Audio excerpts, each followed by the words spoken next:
Är det du som spelar? Va? Ja, musiken. Jag tycker att jag känner igen den, men jag vet inte. Jag kan inte placera den. Nej, jag har ingenting. Nej. Nej, nu är det tyst. Var är alla? På kurs för handlingsteknik. Men du är inte med. Nej, jag brukade hålla den. Ja. Ja, då så.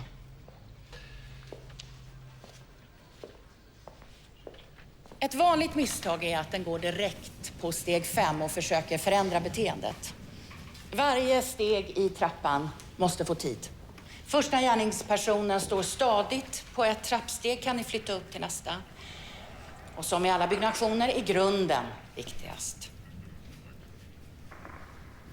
Hallå? Du där, hallå? Vad är grunden i varje lyckad förhandling? Aktivt lyssnande. Ni ska lyssna på ett sätt som gör att gärningspersonen känner sig sedd och hörd. Vilket kan leda till en lösning utan våld. Vad skiljer då en gisslansituation ifrån en offersituation? Ja. Ja, förlåt, du sa skiljer. Jag tror du menar likheterna. Men skiljer... ja, att de är ju förövare och ja, jag vet, jag har glömt bort. Det var väl... 24 skattebetalda timmar för en kurs i socialarbete. Det är helt jävla sanslöst. Skadar väl inte uppdatera sina kunskaper. Även om läraren var lite svajig, va? Ja, jag tycker hon var bra. Om det är något som borde uppdateras i den här kårens fysik. Du var sur för att du inte fick leka krig. Krig? Vet du vad? Den workshopen har inget med krig att göra. Men du, åk med Oskar istället så kan ni fortsätta den intressanta diskussionen i bilen. En kurs om sprängmedel. Men vänta tills de spränger i din port. Vem ska du ringa då? Kolla de där två. De skulle ju för fan inte ens kunna skriva ut en parkeringsbot. Ska man ägna sig åt socialarbete. Jag brukar ställa bilen här. Det brukar aldrig vara problem. Du kan Oskar! fan dra åt helvete. Kör över mig då. Jag bryr mig inte. Flytta på dig nu. Väntar du på? Det är bara att köra. Vad hände här? Hans bil står i vägen. Ja, bussen kommer inte fram. Oskar Bergman heter jag. Vad heter du? Hampus. Säter. Okej, Hampus. Har du nycklarna på dig? Nej. Där uppe. Okej, då gör vi så här att du och jag går upp och hämtar nycklarna. Men vad fan driver du med mig? Tycker han verkar kapabel att köra, eller? Du kan dra. Jag åker när bilen är flyttad. Men vad fan, jag har inte tid med det här, Oskar. Då så, ta bussen.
Tappar på lite. Jag har inte hela dagen på mig.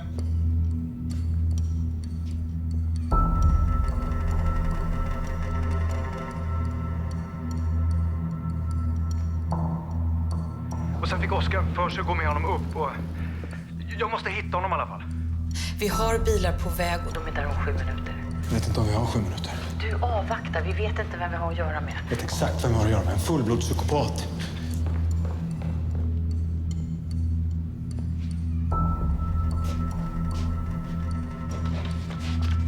Oskar är ensam obeväpnad där uppe.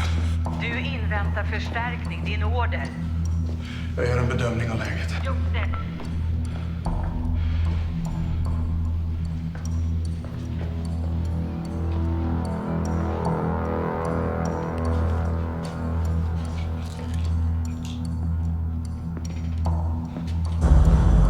Vad fan håller du på med?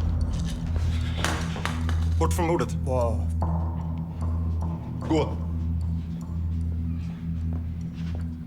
Gå! Var det lugnt?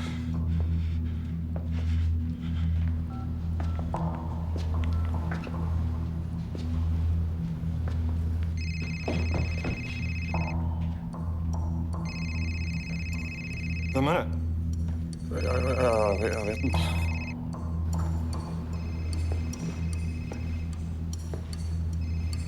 Vem fan är det? Jag vet inte. Vill du att jag... Nej! Jag skjuter! Vad tänker du göra? Käften! Snälla, bara skjut inte. Okej? Vad fan gör du här? Vad menar du? Vi skulle hämta... Stå still! Vad tänker du göra? Ner på knä! Jag vill inte dö. Okej, snälla. Jag vill inte dö. Ner på knä, sa jag! Jag vill inte dö. Okej, klar. Jag vill inte dö, så att... Stanna! Hampus. Jag heter Josef. Jag hittade dina bilnycklar. De ligger nere i bilen. Du kan flytta den nu. Jag och Oskar går härifrån. Gå ut! Ingenting har hänt, eller hur? Ingen är skadad. Så lägg ner vapnet nu innan någonting händer. Jag bryr mig inte. Jag skjuter. Lägg ner vapnet nu. Lägg ner vapnet nu!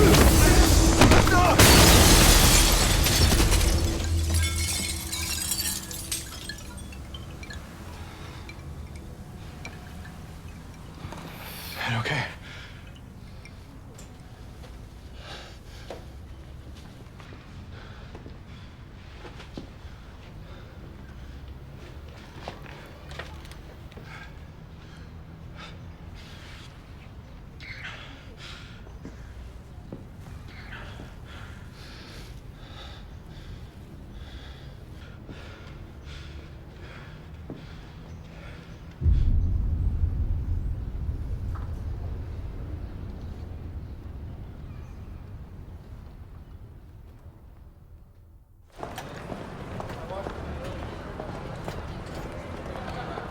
Han var beväpnad. Jag visste han var tjackad och nojig. Jag var tvungen att gå in, så bara föll han. Det var en olycka. Vi tar det sen.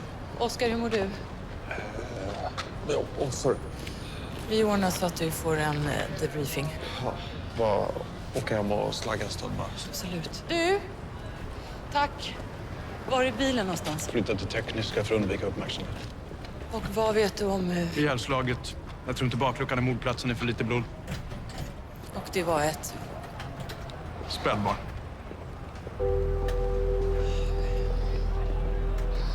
Ni kan röra er i det här rummet, men inte några andra rum. Vet du om det här är mordplatsen? Ja, inte som det ser ut, men vi är inte färdiga än. Har ni hittat någonting av intresse? Kolla där. Ja, han hade ju inte lätt. Jag undrar om det var han som var pappan. Att han inte klarade av att ta hand om sitt barn. Så Han att han... spräckte skallen på sin egen unge eftersom han låg efter med hyran. Nej, det tror jag inte. Och hem och sov nu, Josef. Jag vill att du träffar en psykolog och när du har gjort det så kan du komma in igen. Ses imorgon.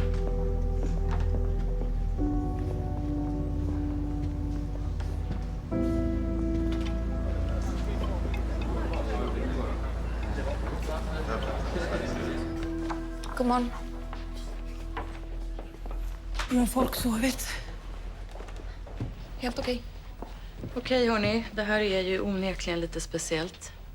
Vad vi redan har är en misstänkt mördare, den avlidne Hampus Säter.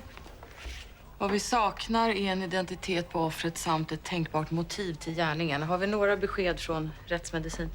Ja, barnet har dött av skador mot huvudet. Har legat minst 3 dygn i bakluckan, men inte dött på platsen.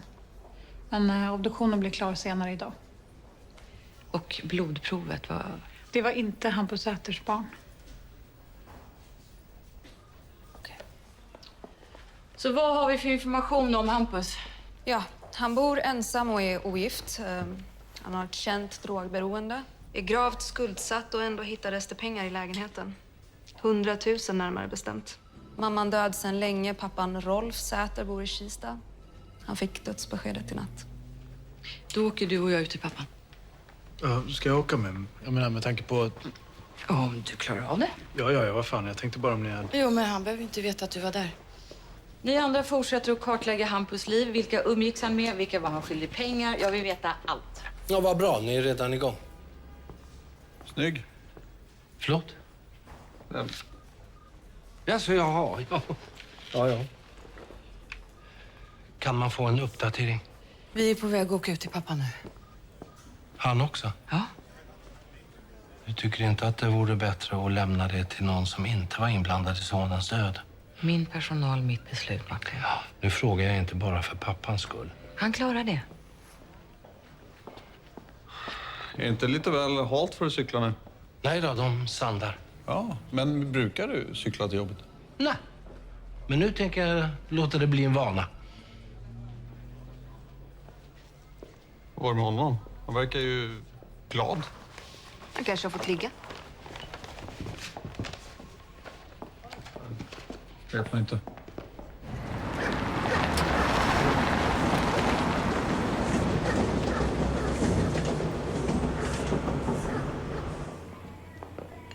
Skulle du säga att ni hade en nära relation? Nära och nära. Jag var ju förbi rätt ofta.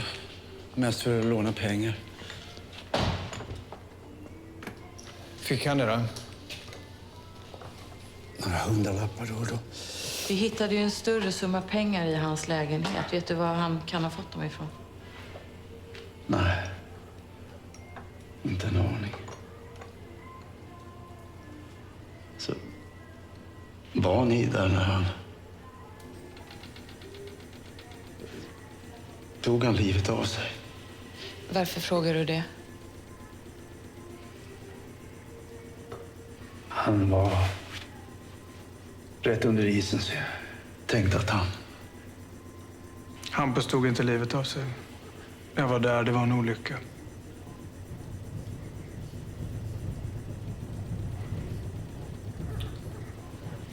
Okej.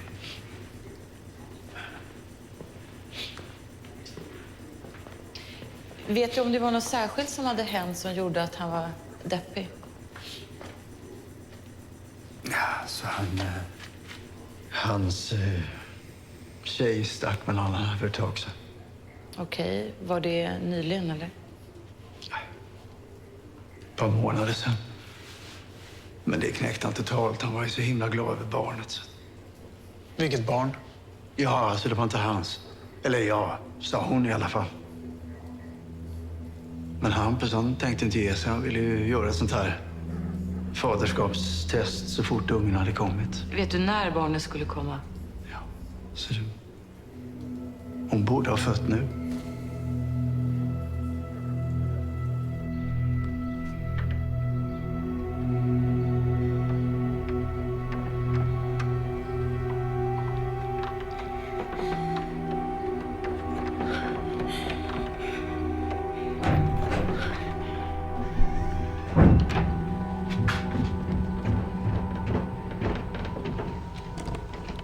Hampus ex heter Elin Mörner och bor i Rissne med någon som heter Stefan Larsson.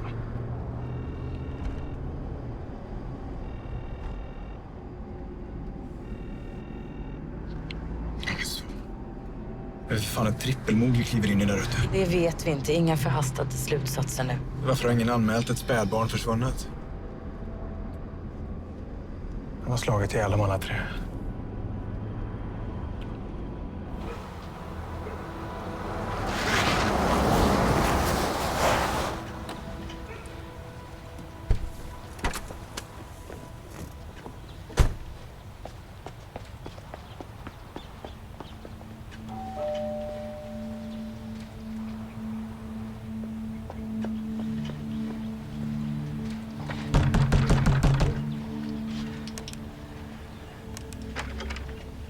Akta! Sluta. Driver du med mig eller? Det kan ju för fan ligga 2 lik här inne. Ja, då lär de väl ligga kvar. Eller så förblöder de medan du springer runt där och tjafsar.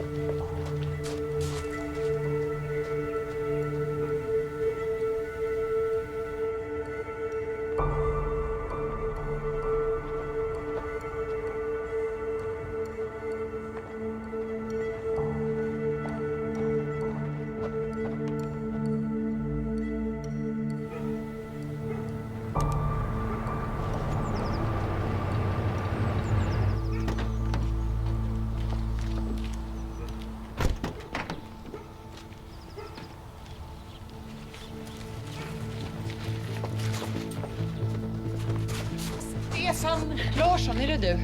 Ja. Alex Beijer från polisen, Josef, min kollega. Vi söker Elin Mörner, är hon här? Ja, hon är väl där inne. När pratade du med henne senast? Vadå, har det hänt någonting? Stefan, vi vill bara ställa några frågor. Är det någonting med barnen? Vi gör gärna det här utanför. Elin? Vänta, Stefan. Elin? Stefan. Elin! Ja, men vänta, Stefan. Du.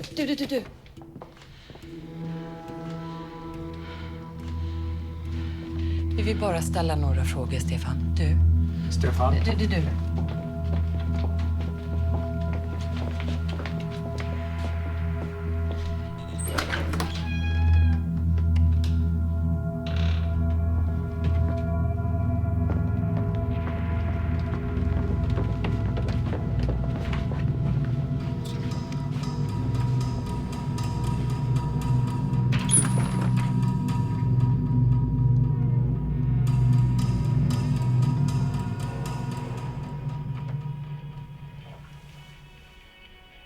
Hej. Jag har inte pratat med Hampus på flera månader. Varför det? Jag var tvungen att byta nummer på grund av honom. Hotande eller? Nej. Han slutade aldrig ringa. Ibland grät han, ibland. Det blev för mycket bara. Var du rädd för honom? Aldrig.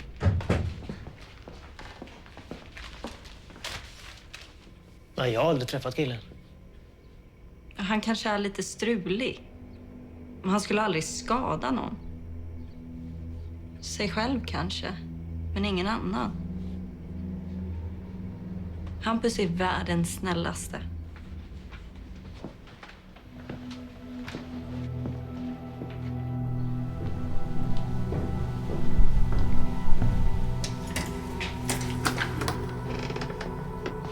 Det är mat.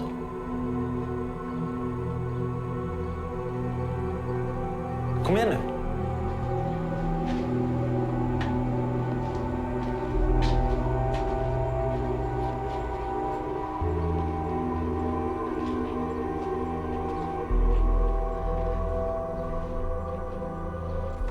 Oskar, har du lust att...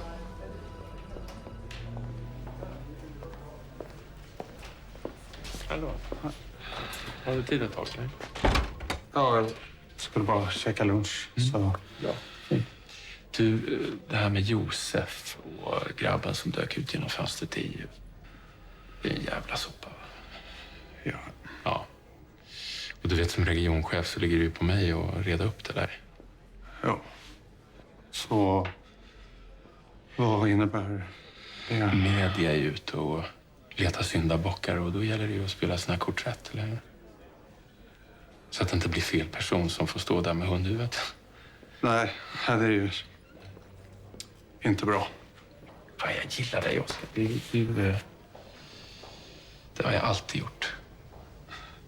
Du är mänsklig och mjuk. Ja. Okej. SU kommer ju vilja höra din version. Det är du medveten om, va? Absolut. Jag vet ju inte vad som hände. Jag menar, jag var ju inte där. Men vad jag vet är att Josef drar till sig en hel del problem. Och jag tänker att i slutändan så handlar ju det här om vilken sorts poliser vi vill ha. Vill vi ha Dirty Harry? Eller vill vi ha dagissnut. Nej, men du förstår vad jag menar. Ja, eller jag vet inte vad... Eller vad... Det är bra. Det är bra, Oskar. Vi förstår varandra. Lycka till nu. Med lunchen. Ja. Så börjar med en kort föreläsning och sen är resten av veckan praktisk. Och vad kostar den här workshopen? Alltså den kostar ju en del, men med tanke på den senaste tidens sprängningar så är det ju en ganska bra investering. Då ska man Josef! Var tid ett ögonblick.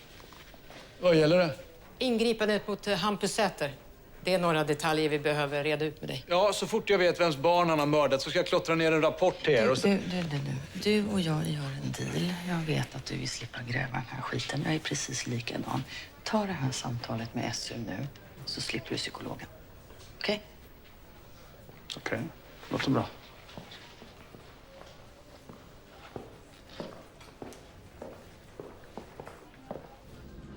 Du, det var inte Elin Warners barn. Nej, jag hörde det. Hur går det med Josef? Bra. Hur så? Ja, du vet ju att jag hade mina åsikter. Att han är hetsig, oberäknelig. Jag vet det. Men han är ett väldigt bra komplement till min grupp och det står jag fast vid.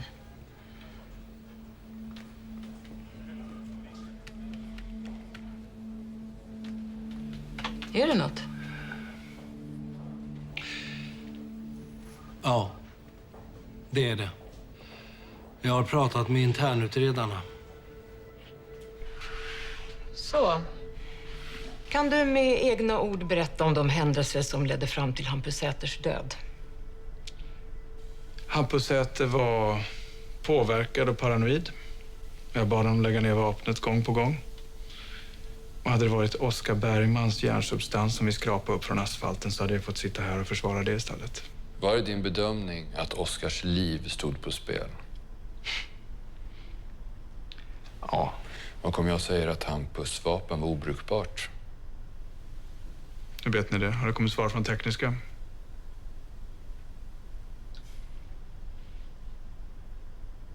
Okej. Ja, om det nu var så hade jag ju inte en chans i helvete att veta om det. Han står med en pistol mot min kollegas huvud och hotar med att trycka av. Med tanke på vad som låg i bakluckan så tog jag det säkra för det osäkra. Hur drog du slutsatsen att bilen var Hampus Säters? Han sa det. Att bilen var hans? Du sa med tanke på vad som låg i bakluckan. Skulle du säga att det döda barnet påverkade din bedömning av gisslandramat? Nej. Bilen var falskskyltad. Anmäld stulen av en Ebba von Scheele. Okej. Ja, ni verkar ju veta mer om den här utredningen än vad jag gör, så ni kanske ska ta över den också. Spåren i bakluckan stämmer inte överens med Hampus Säters. Så är det ju fullt möjligt att han stal bilen utan att känna till vad som låg i den. För helvete, varför skulle han ta en polis som gisslan? Du sa det själv. Han var paranoid och påverkad, tagen på bar gärning med en stulen bil och dessutom under en rejäl psykologisk press. Så, om du inte hade misstänkt Hampus Säter för barnamord utan för en simpel bilstöld, hade du agerat annorlunda då?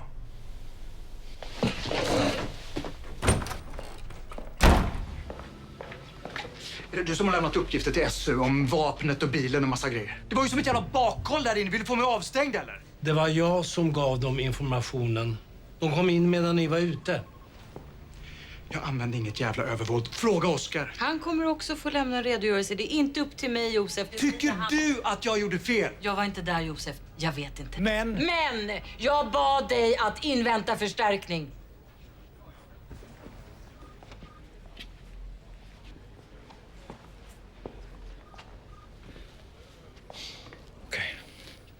Ni har rätt, jag är personligt engagerad i fallet.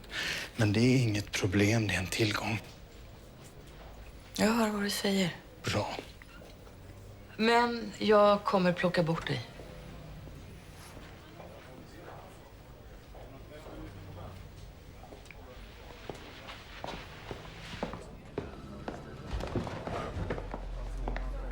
Det är för din skull jag gör det här. Nej, det är inte för min skull, det är för din skull. Ja, jag fattar att det känns för jävligt. Du fattar ingenting. Du har inte dödat någon.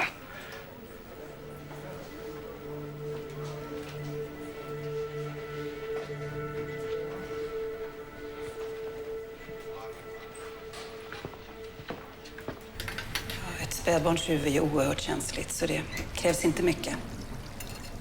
Hur gammal är hon? 2 månader.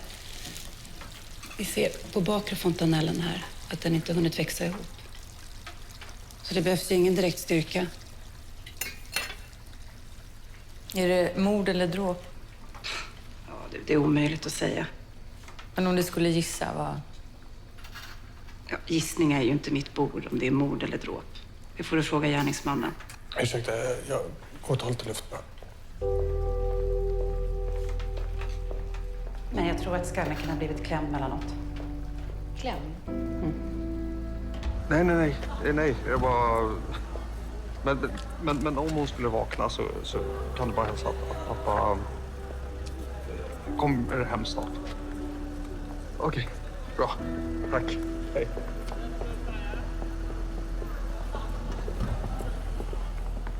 Jag vet inte hur jag ska... Oskar, du gör allting rätt. Tycker du? Du tar emot den hjälp du får, du går till en psykolog och pratar. Det är bra. Nu åker vi.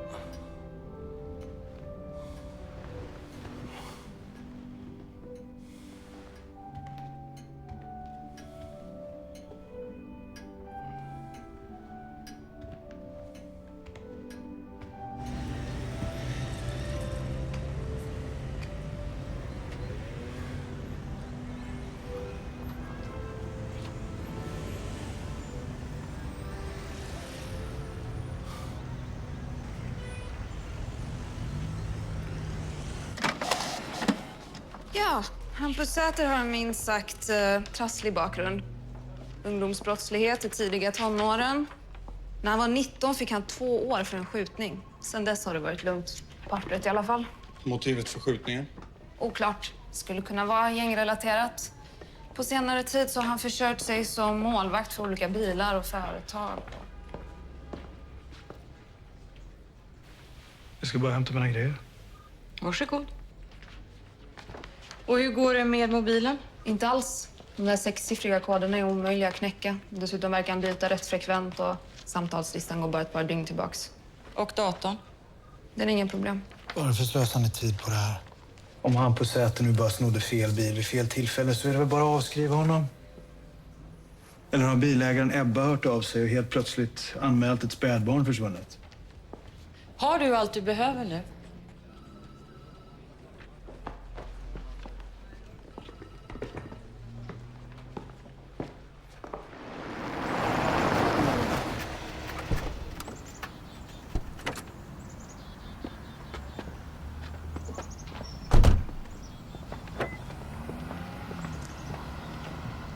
Ni hade ju kunnat förvarna mig.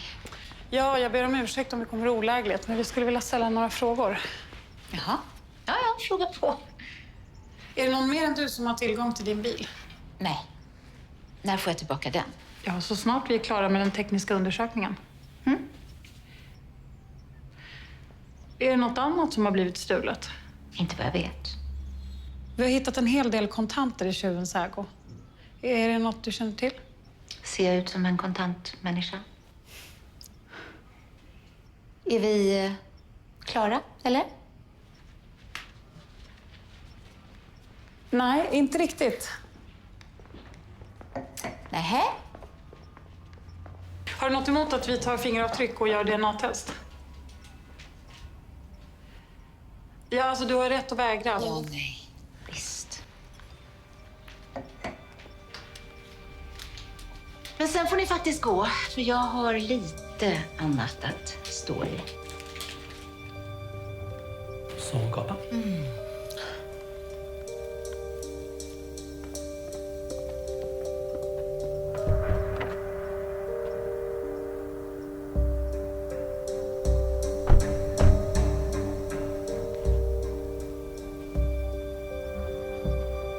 Vem har sagt att du får lämna sovrum? Tydligen får vi inte svar på DNA-testet från imorgon kväll. Måste jag kunna lösa på något sätt. Hur var hon? Lugn. Alldeles för lugn för att veta vad som låg i bakluckan. Hon kan ju fortfarande vara inblandad. Det här är intressant. Det är en mejlkonversation mellan Hampus och en anonym adress. Språket är försiktigt men uppenbart kriminellt kodat. Kan handla om någon typ av försäljning. När kommer nästa leverans? Det är 2 obesvarade mejl, senast skickat för 3 dagar sedan. Hallå, vad tog du vägen? Kunden kan betala dubbelt. Kan ju handla om vad som helst. Stöldgods, knark. Eller barn. Barnsmuggling. Tidpunkterna för mejlkonversationen och när det här barnet dog, de stämmer ju överens. Så du menar att barnet skulle vara leveransen? Inte det lite väl? Är det det? Kraven på adoptivföräldrar är hårdare än någonsin. Både den svarta adoptionsmarknaden och antalet surrogatmödrar har exploderat nu. Men det är ju främst från u-länder. Det här är ett svenskt barn. Säger vem? Det kan ju lika gärna vara från Östeuropa. Och det är där industrin är på uppgång. Folk betalar mer för vita barn. Flickans huvud har blivit klämt. Det kan ha varit ett misstag. Det kan ha skett under en transport. Hampus, han upptäcker att barnet är dött och så får han panik och vet inte vad han ska ta sig till. Ja, vad gör vi? Jag undrar om du kan spåra den här IP-adressen. Ja, jag har försökt. Och om vi tar kontakt då från Hampus mejl. Det är brottsprovokation. Det kanske är vår enda chans. Okej. Ja, vad ska jag skriva? Skriv att affären fortfarande är på om han är intresserad.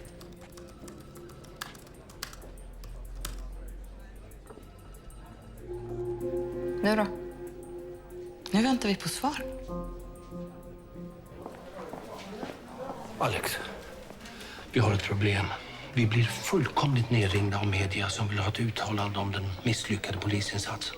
Och det uttalandet är inga kommentarer tills den interna utredningen är klar. Ja, men de har både namn och bilder på Hampus Säter.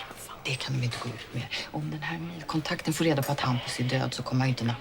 Det är just därför vi måste ge en intervju så att vi kan skjuta på namnpubliceringen. Så vem gör det, du eller jag? Jag tror att du kan gissa vem som kommer att anmäla sig frivilligt.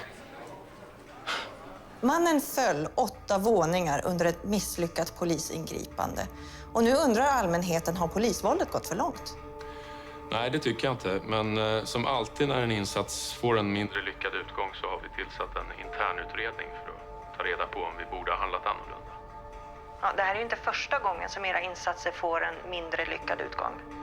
Det stämmer. Det är en stor del av polisens vardag. Det är ju bara några månader sedan en pojke i Hässelby dog under en biljakt. 2 veckor tidigare sköts en ung man av polis.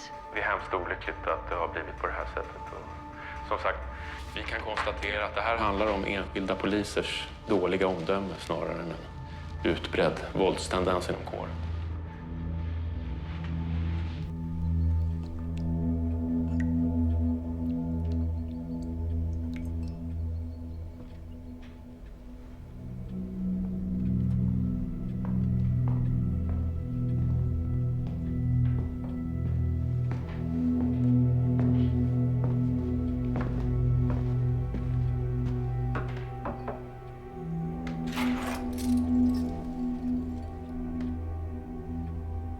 Jag behöver gå på toa. Okej.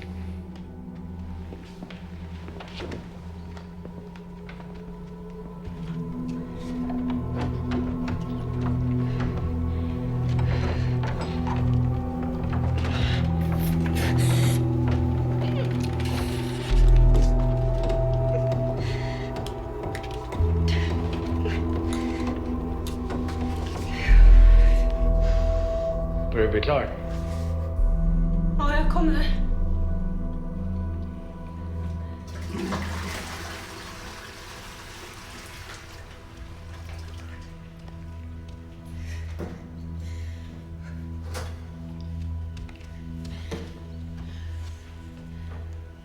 Är du trött?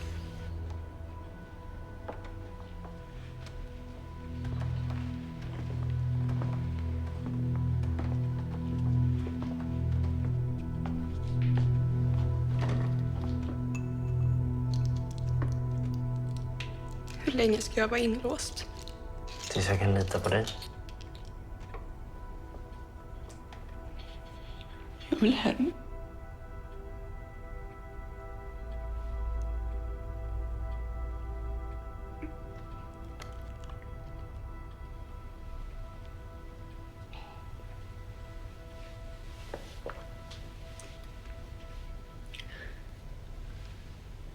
Bra.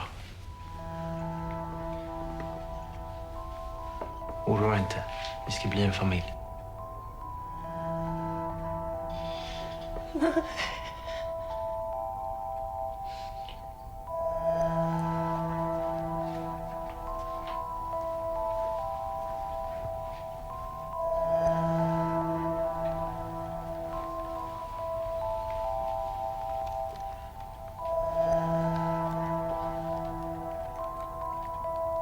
Du stannar här och gör inget dumt, eller?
Ta någonting i närheten av Hampus som vi kan täcka. Hamnen i Ulvsunda klockan 5. Skriv 8 för vi behöver folk till här. Vadå, kan vi inte klara själva? Nej, inte just nu.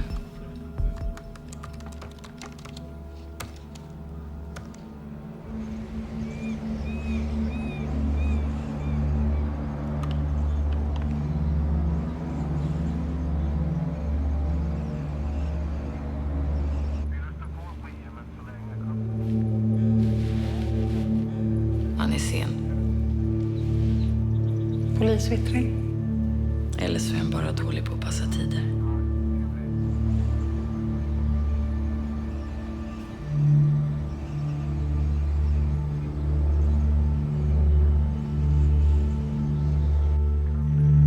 Vi har en bil på ingång. Uppfattat.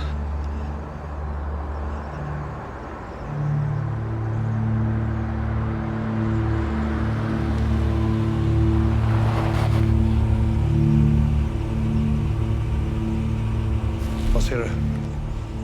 Föraren verkar vara ensam.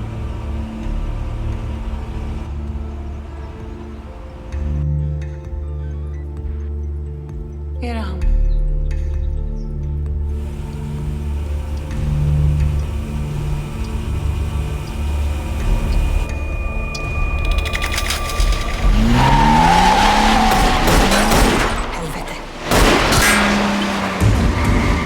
Vi ser den inte längre.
Du. Här. Det här är en bild på ett 2 månader gammalt spädbarn. Kan hända att hon såg lite annorlunda ut kanske i broschyren.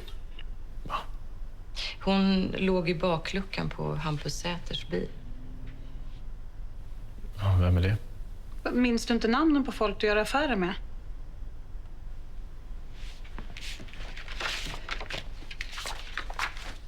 Korrespondensen 6 månader tillbaka. 5 genomförda leveranser. Snälla säg att det inte är din mailadress. Det är alltid lika kul att snoka igenom folks datorer med webbhistorik. Okej. Besökta porrsajter. Det räcker nu, Jenny. Tack.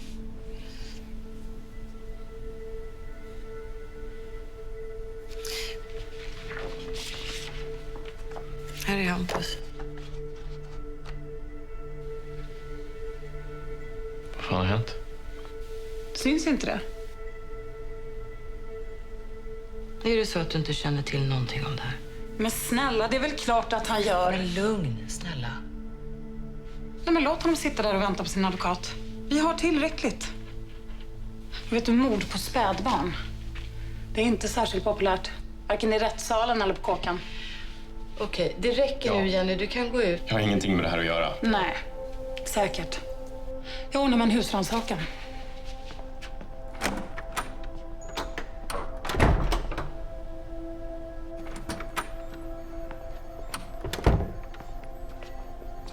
Du borde ju bli skådis eller något.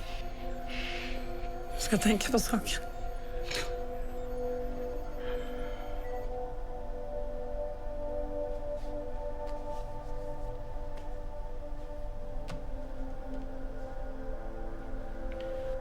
Jag vet ingenting om något dött barn. Jag har inte dödat någon.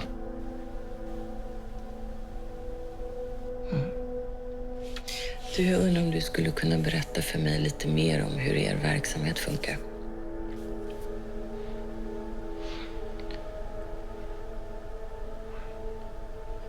Hampa känner en snubbe.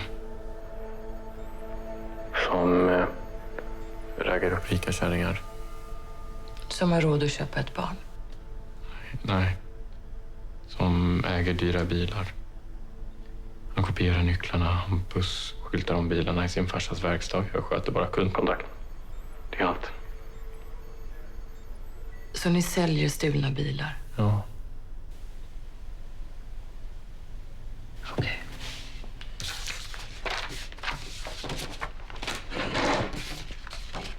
Vem mördade honom?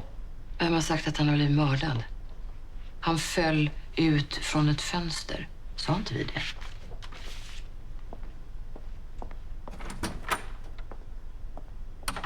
Hampus Casanova-kompis, han har erkänt att han har förfört Ebba von Scheele och 4 andra kvinnor för att komma över deras bilar. Men han vet ingenting om något barn. Ebba von Scheele kan omöjligtvis vara mamma till barnet, vilket provresultaten också visar. Hennes DNA finns inte ens på filten som barnet låg i. Vi har ingenting, Martin. Vad har ni för andra teorier då? Hur fan kan ett spädbarn försvinna utan att någon saknar det?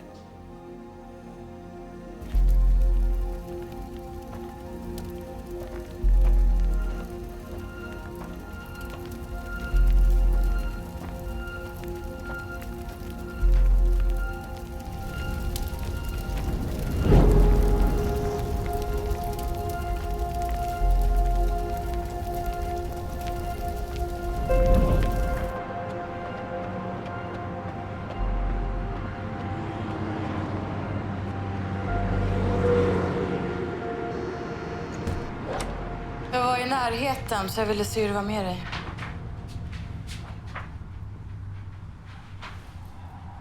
Fint. Vad vill du? Du ser för jävlig ut. Ja, tack detsamma. Vi har kört fast. Vi har ingen identitet på offret. Ägaren till bilen kan inte kopplas till barnet. Hampus har inget motiv och kan inte bindas till brottet. Nej, så nu tror du att han är oskyldig då? Jag vet inte. Och om han är skyldig, varför gjorde han det? Och vems är barnet? Några idéer? Nej. Men jag har whisky. Grattis. Men inte till dig då. Du kör ju bil. Eller?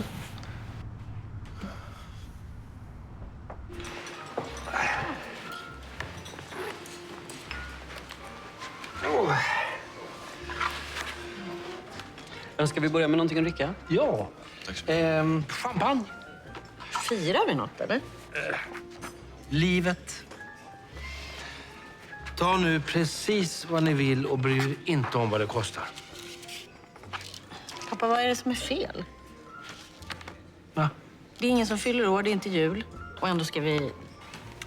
Jag ville bara ha en liten familjemiddag. Vad är det för konstigt med det? Men du kan ju knappt röra dig. Är det Parkinson? Parkinson? Ja, var det inte det farmor hade? Ja, jag har inte Parkinson. Tvärtom, jag känner mig mer levande än någonsin. Det är lite träningsvärk bara. Jag har börjat cykla till jobbet. Har du? Men pappa, du har ju knappt rört dig sedan tidigt 80-tal. Du kanske skulle börja med något som är lite lugnare. Du menar stavgång? Ja, till exempel, eller boll eller något. Har vi bestämt oss? Ja, jag tar vakten. Vaktel för mig också, tack. Köttbullar, tack. Ha. Skål. Skål. Skål.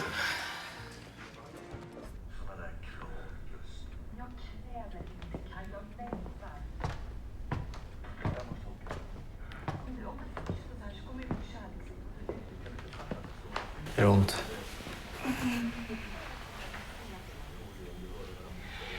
Vill du ha den här?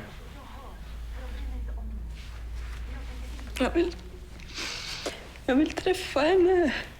Infektionsrisken är för stor. Hon behöver sin mamma.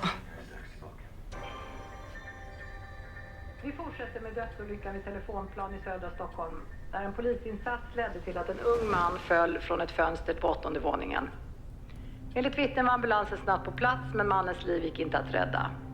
Polisen vill i nuläget inte ge någon information om insatsen, men bekräftar att mannen avlidit och att en internutredning inletts. Det här är tredje...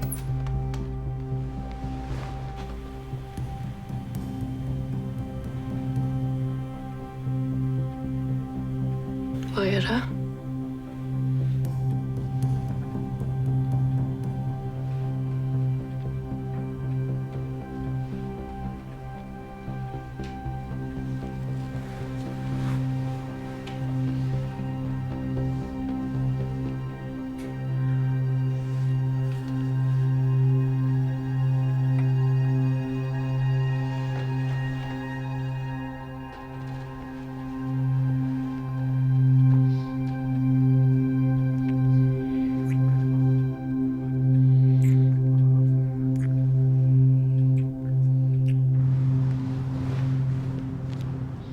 Vem rullar ens nu för tiden?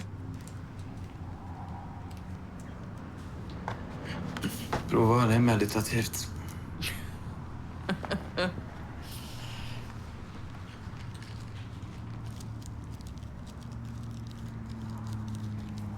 Får du sova någonting? Ja, jag har väl inte sovit så mycket sen olyckan.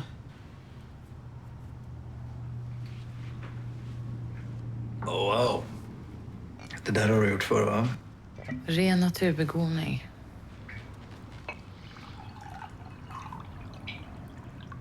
Det blir bättre. Jag var själv med om en sak för några år sedan som... ja.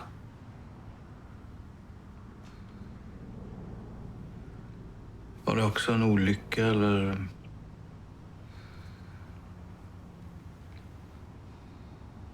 Har du eld?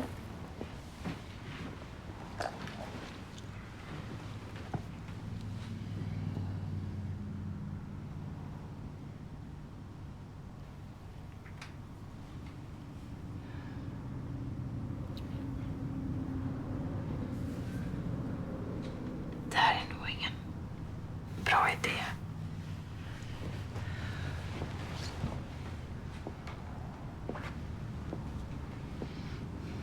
Lägg dig ner.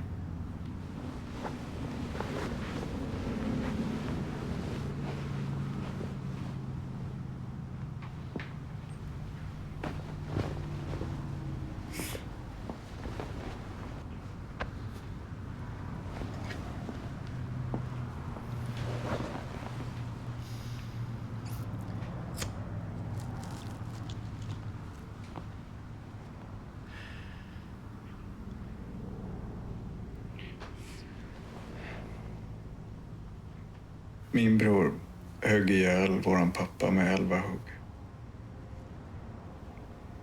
Jag tänkte att vi inte hade så mycket gemensamt, men att det kanske bara handlar om omständigheter.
Ingen kan höra det.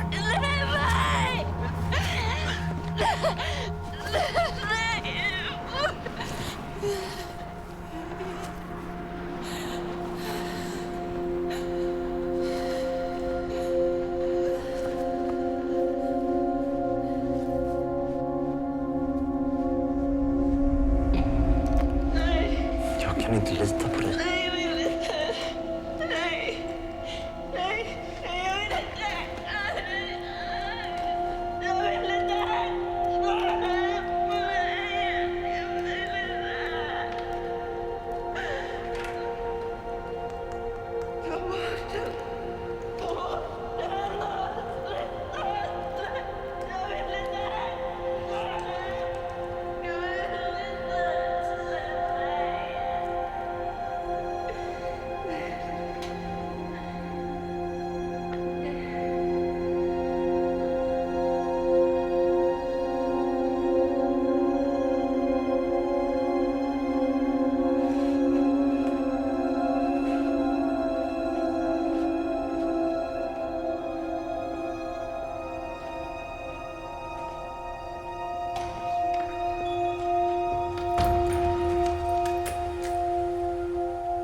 Hej. Alltså, jag har inget mer att säga. Hörru, jag visste inte alls vad han höll på med här, eller jag vet ingenting om något dött barn, så kan du inte bara lämna? Det är inte därför jag är här. Ja, men det är ingen polisgrej. Det... Kan vi bara prata lite?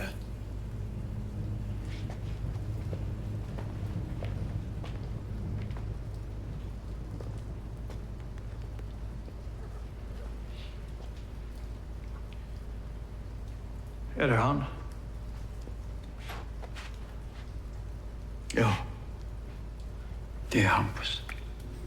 Han var väldigt snäll som liten. Kunde man inte tro att han skulle växa upp till en mördare, eller? Rolf, det är inte säkert att Hampus... Det var du, va?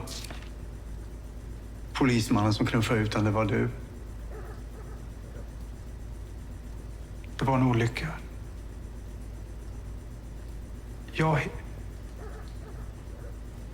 Hade jag vetat att det blev en olycka.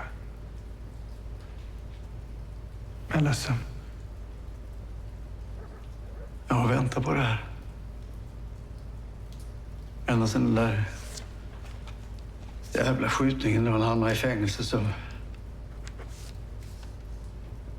har jag väntat på att det här skulle komma.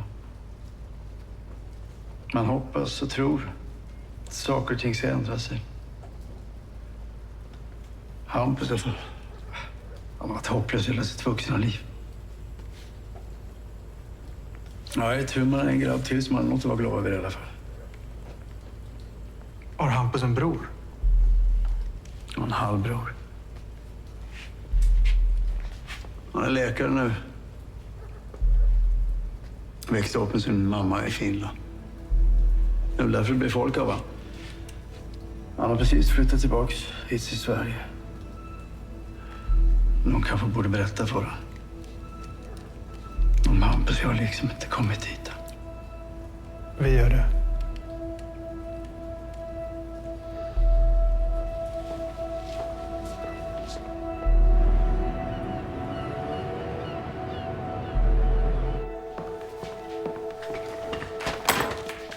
Vad har ni fått fram honom?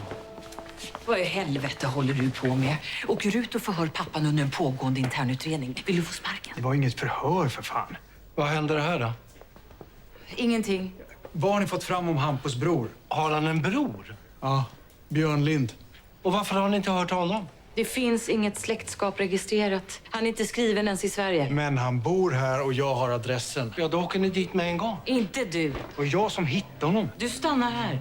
Oskar, det är en order.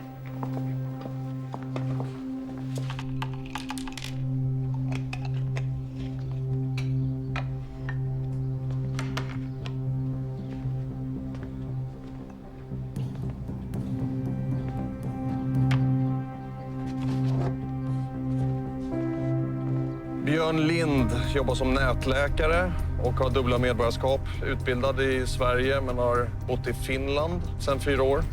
Och när kom han tillbaka hit då igen? Det vet vi inte. Men Aida kollar med finska polisen om de har något på honom. I Sverige är han ostraffad. Han har jobbat volontärt för Amnesty och gick ut med bra betyg. Ja, verkar vara en hyvens kille på alla sätt och vis.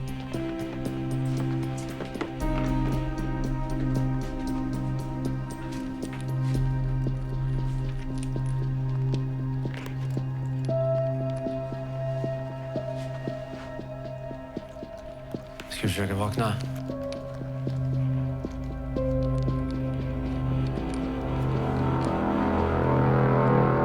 Ida, ska du försöka vakna lite?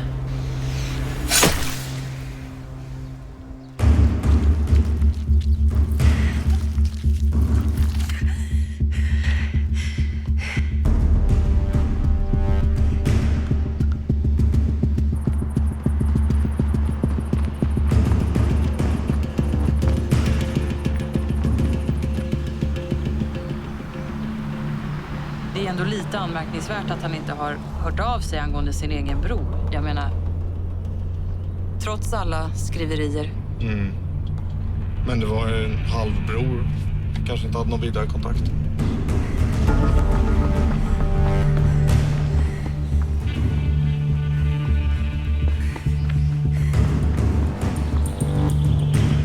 nästa vänster.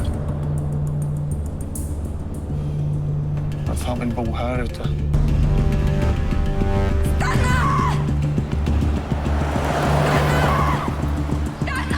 Vad fan? Vänta. Stanna! Stanna.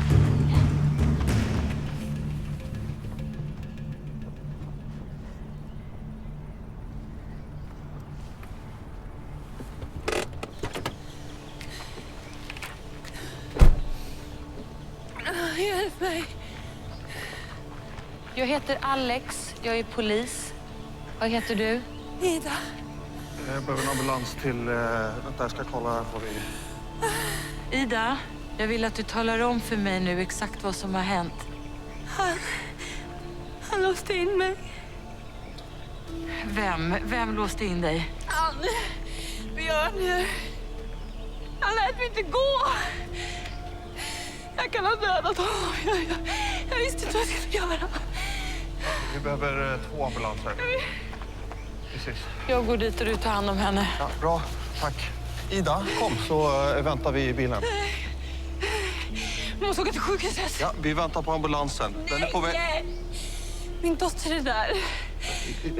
Är din dotter sjuk? Ja. Okej, var är hon?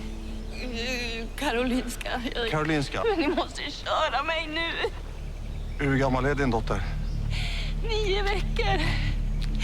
Jag har inte fått se henne på flera dagar. Du måste köra mig nu, snälla.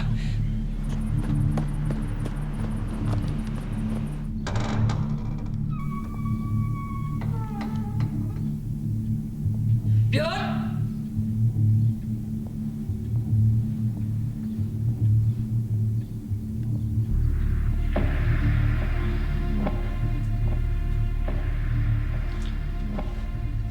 Helvete.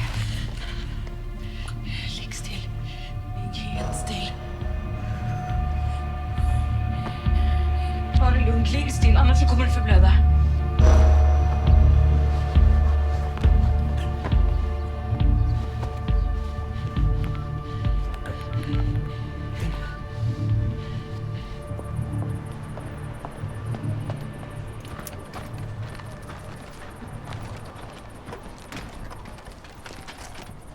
Han är misstänkt för grovt människorov och barnmord. Ni hör av er till mig så fort han är talbar. Absolut.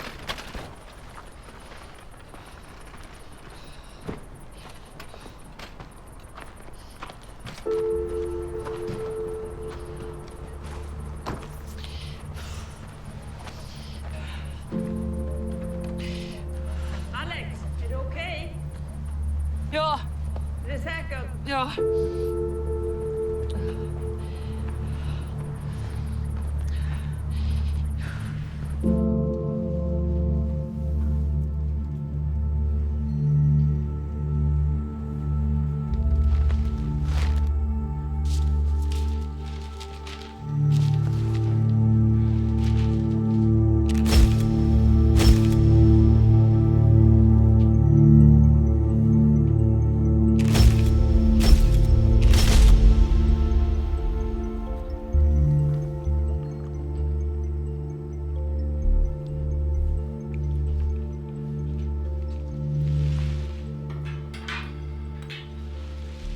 Björns hus är en misstänkt mordplats och det är Jenny som leder det arbetet. Bra. Är du okej? Ja, absolut. Ja? Ja, vi har gått igenom Björns dator och det verkar som att han tänkte åka tillbaka till Finland. Han har köpt biljetter. Och mobilen har ju touch-ID. Så det är bara att åka till sjukhuset och låsa upp den med Björns finger. Tack. Tack. Det var Björns DNA i bakluckan och på filten som barnet låg i. Ja, då har vi honom. Vi har också fått det bekräftat att Ida är spädbarnets mamma. Då måste vi åka dit. Hon måste få veta det. Men det var inte allt. Analysen visar också att Björn är barnets pappa.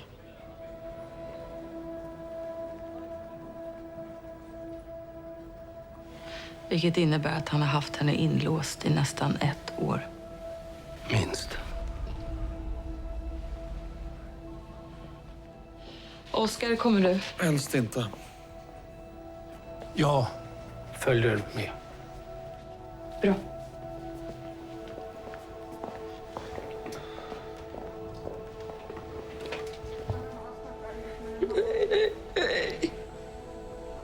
Jag är hemskt ledsen, Ida. Det är inte sant. Inte hon. Vi har gjort ett DNA-test. Och vi är tyvärr säkra. Har du någon anhörig som vi kan ringa? Han skulle inte göra så. Det stämmer inte. Han skulle inte. Hur känner du, Björn?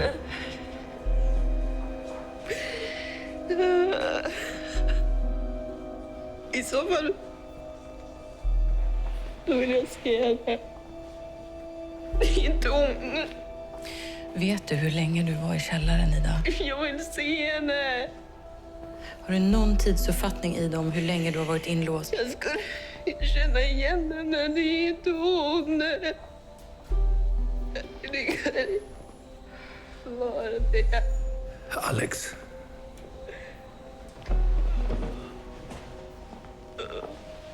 Om hon vill se henne är ingenting vi kan hindra. Kanske till och med skulle hjälpa henne att acceptera hur det ligger till. Som det är nu kan vi ju ändå inte förhöra henne. Har du Björns telefon?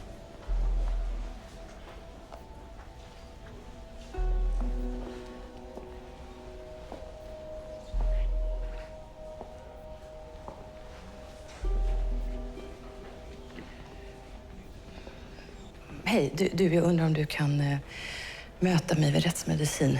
Och sen så ser du till att flickan är i skick för en identifiering. Men behövs verkligen det? Det är mamman själv som vill det. Vi ses där. Okej. Oskar, kan inte du komma lite?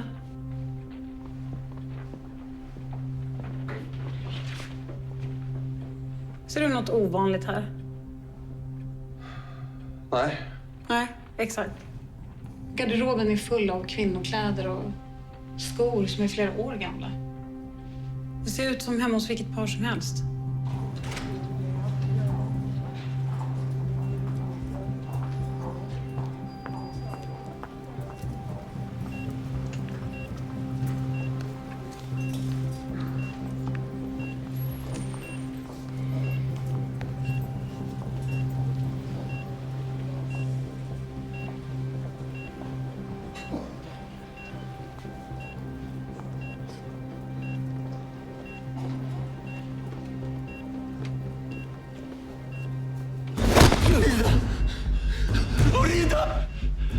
Vi har tagit hand om henne. Du kan inte skada henne längre.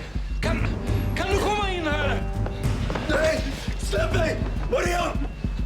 Jag måste få träffa henne! Det är min fru, för helvete! Vänta! Är hon din fru? Hon lider av svåra vanföreställning. Utan sin medicin. Var är hon? Var är hon? Jag måste få träffa henne! Nej! Var är hon? Är allting i ordning? Ja. Vänta här utanför. Okej.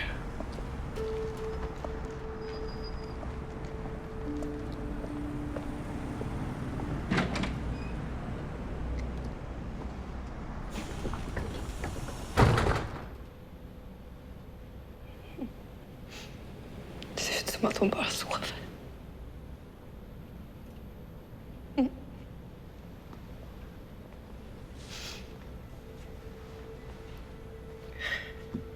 Sover du, gumman?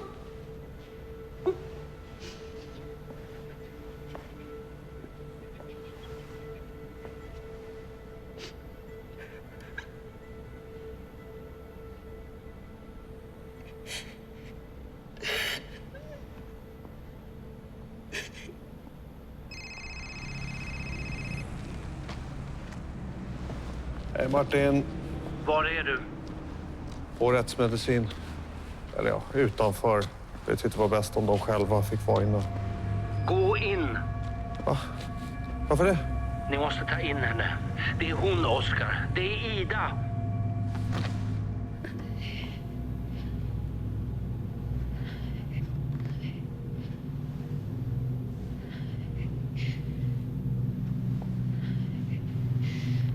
Vi måste åka nu. Ida.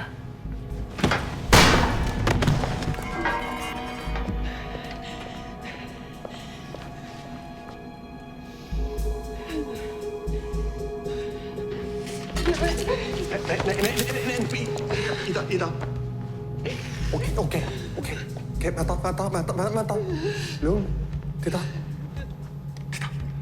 Okej. Lugn. Titta. Så. Okej. Det är lugnt. Det är ingen fara. Jag vill bara... Vi ska bara prata, du och jag. Hon skrek. Jag slutade aldrig skrika. Jag ville bara...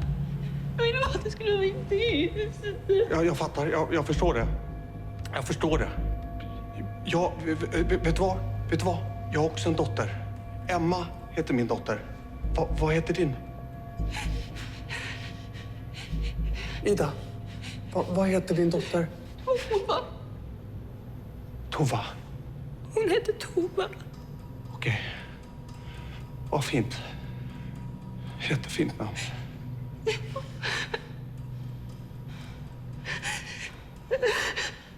Okej.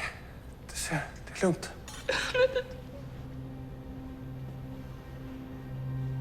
Så. Okej.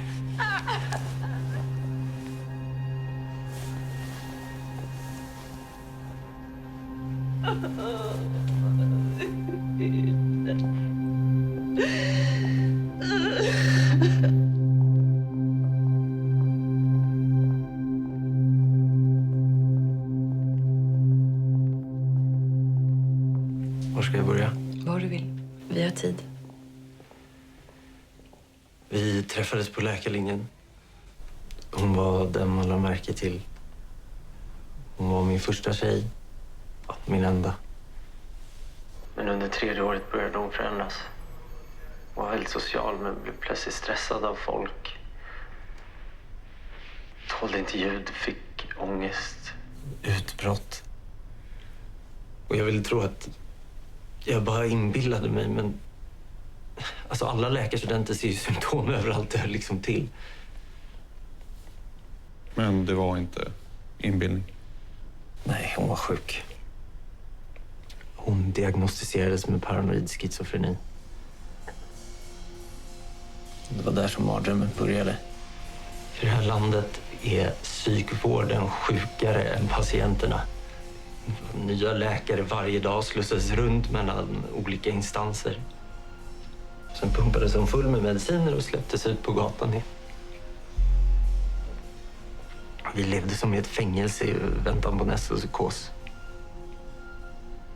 Och sen började det om. Och jag kunde inte se på längre så jag bestämde mig för att ta hand om henne själv. Så vad gjorde du? Jag tog med henne till mitt barndomshem i Jakobstad i Finland. Bort från folk och bort från all stress. Skötte hennes medicinering själv. Och det fungerade? Ja. När hon blev gravid så hade hon inte haft en psykos på flera år. Så vi bestämde oss för att behålla det.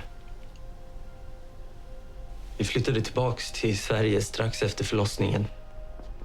Vi ville börja om på en ny plats, bli en helt vanlig familj.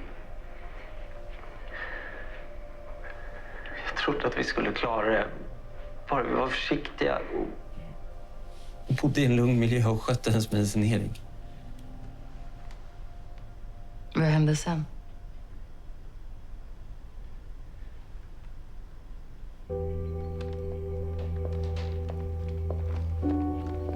Ida!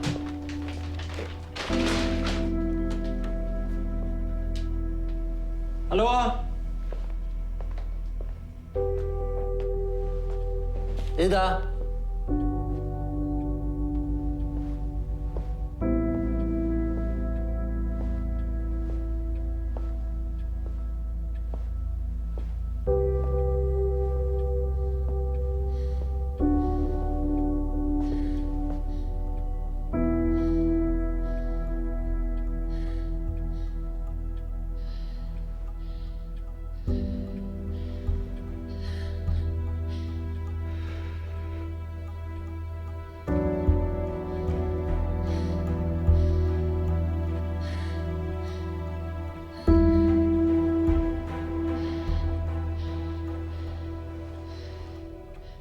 Efteråt hade hon ingen minne av vad som hade hänt. Jag kunde inte berätta det. Insikten hade dödat henne, så jag sa tidigt att Tova hade blivit sjuk. Du, din bror Hampus Säter, hur blev han inblandad i det här? Han såg henne. Vem? Tova? Jag hade grävt en grav. Lagt henne i en filt. Så din bror upptäckte att Tova var död och sen så gav du honom 100 000 så att han skulle hålla tyst? Jag borde ha gjort det själv. Vad? Begravt henne. Jag borde ha gjort det själv. Jag tänkte att det kanske var bra att Hampus blev delaktig så att han inte... Så att han inte skulle komma ut och pressa dig på mer pengar? Sa att han skulle begrava henne.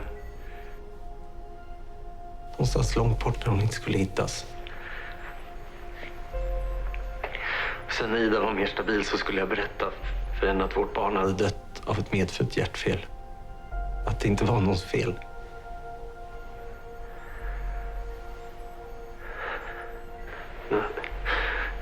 Skuld är värre än förlust. Den äter den levande.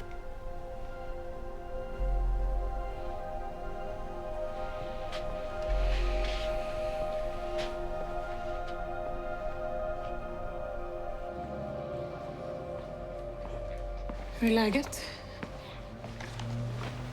Ja, jo, det är bra. Jaha. Oskar och jag pratar med SU, eller?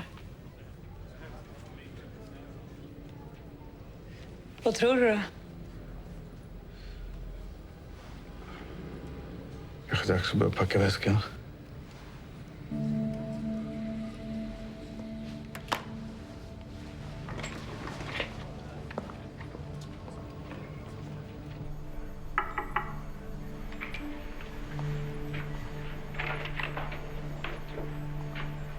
Varsågod och sitt.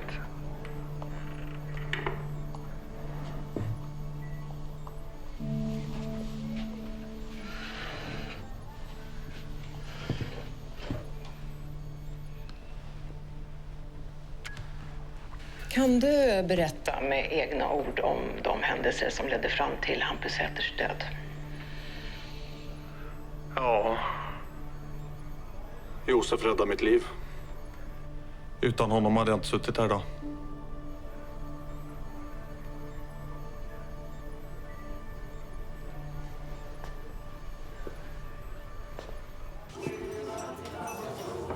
Jag sa som det var. Att situationen var livsfarlig och vi kunde omöjligt veta att vapnet inte fungerar. Och så uppskrivad som han var så skulle han ju säkert skadat mig oavsett. Så jag tappade kontrollen. Josef klev in när han behövdes. Jo. Så är det. Har du tänkt något mer på den här kursen jag pratade om? Börjar du tjata om den här workshopen igen? Alltså, jag kommer skrika. Chemicals and explosives. Det är ny om 3 månader. Min tur att bjuda.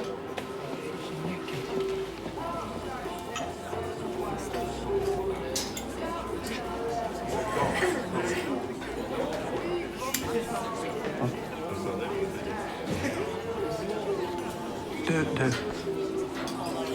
Jag tror inte hon tittar på dig.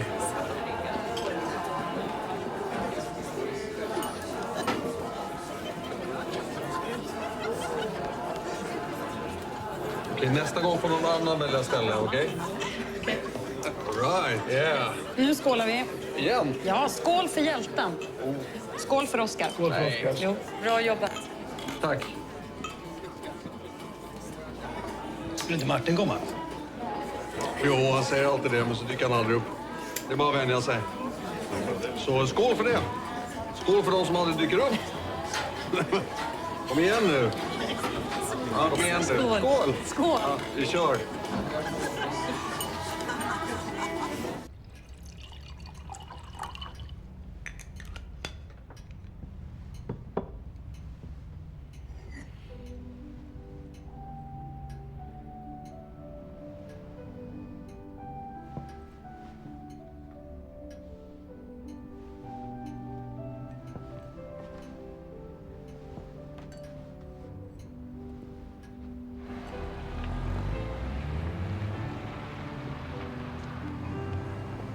Är det du som spelar? Du, vad är det där för stycke? Kinderscenen. Ja, du vet Robert... Schumann. Schumann, ja. Haft den på hjärnan i flera dagar. Jaså? Höll på att bli galen. Ja, han blev ju det, vet du. Galen alltså. Pippsjuka. Pippsjukan? Syfilis. De trodde ju att Schumann var knäpp. Nej, du vet, så att man undrar ju alltså. Vad? Ja, alltså, vi har ju alla våra små egenheter. Va? Och du vet, man undrar ju vilka utav dem som kommer att förklaras av vetenskapen i framtiden. Ja. Ja, du vet, det fanns ju till och med de som sa att det var då själva syfen som gjorde att Schumann kunde skapa allt det här alltså. Fattar du? Mm. Så jag menar, du kan ju faktiskt stå här och prata med ett framtida geni. Du, vad säger du? Ska vi dra ner till haket här nere du? Och skaffa lite knott på kotten? Nej, men ja. Och sen kan vi ju bilda ett band. Va? Och du vet, då blir det ju musik. Skål Martin.